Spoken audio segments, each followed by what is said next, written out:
could sound. "Why don't you come back after school?" she suggested to the spirit. "I'll help you then." She could at least point him to some other relatives if his mother was no longer around. The boy stared blankly at Calista, maybe forgetting the concept of mornings and going to school. She pointed toward the window. "You go," she said clearly, "and I'll summon you when I get home." He nodded, disappointed but seeming to understand. And then the boy evaporated. Calista sat there a moment, the room warming now that the spirit was gone. She was tempted to lie back down, sleep that extra 15 minutes. But it would take her at least that long to fall asleep again. It was time to start the day. She got out of bed and headed toward the shower, yawning as she scratched at her messy black hair. In a week, I won't have to deal with dead boys anymore, she thought. But the second it crossed her mind, grief lay heavy on her chest. She could dress up the idea all she liked, but Calista didn't want to lose her gift. It was part of who she was. She'd be losing herself. Calista Wynn had discovered she was a medium the same way most mediums did, as a child. In Callista's particular case, in the bathtub, just as a ghost began massaging shampoo into her hair from behind.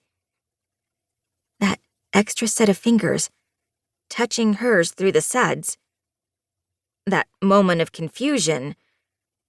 Are these my fingers? Are these...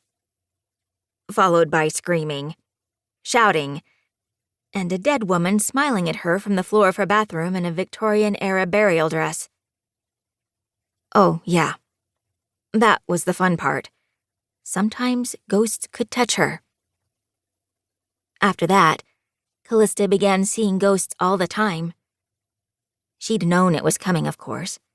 She was descended from a long line of mediums on her father's side. It was weird enough, being from a family that talks to ghosts. But even weirder was that, although they were powerful, the only spiritual mediums left in the Wynn family were the children. Callista's grandmother claimed it started after she lost her daughter many years ago. But Callista's mother, Nora, who didn't possess any supernatural gifts, suggested it was more likely something in their genes. Either way, there was one hard truth that had become apparent.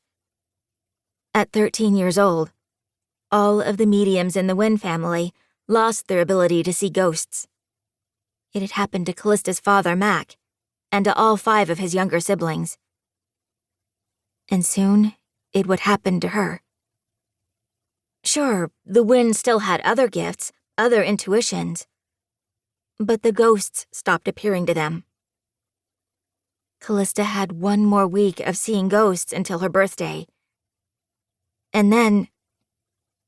well, she didn't want to think about then. "Molly," Calista called, fighting back another yawn. "It's time for school." She knocked on her little sister's bedroom door at the same time she opened it. Molly was 6 years old. The kind of 6 where she talked like a mini-mom, reading picture books to a party of stuffed bears, reminding Calista to do the dishes, and... Calista stood frozen in the doorway of her little sister's bedroom. The sheets were folded back neatly, but Molly was nowhere in sight. Logically, Calista knew that Molly had probably gotten up and poured herself some cereal, munching on Lucky Charms and watching the local news until cartoons came on. But that wasn't her way. Molly could sleep like the dead, her mother always quipped. Molly had to be dragged from her bed every morning, no exceptions. Mediums slept hard, and Molly was just about ready to come into her gifts. Unlike the abrupt ending of the gift, the beginning of a medium's power started slowly. Certain feelings emerged, and ways of knowing things they shouldn't. And then, one day, a ghost would just appear to them. Unsettling, sure, but also exhilarating. Molly hadn't seen any ghosts yet.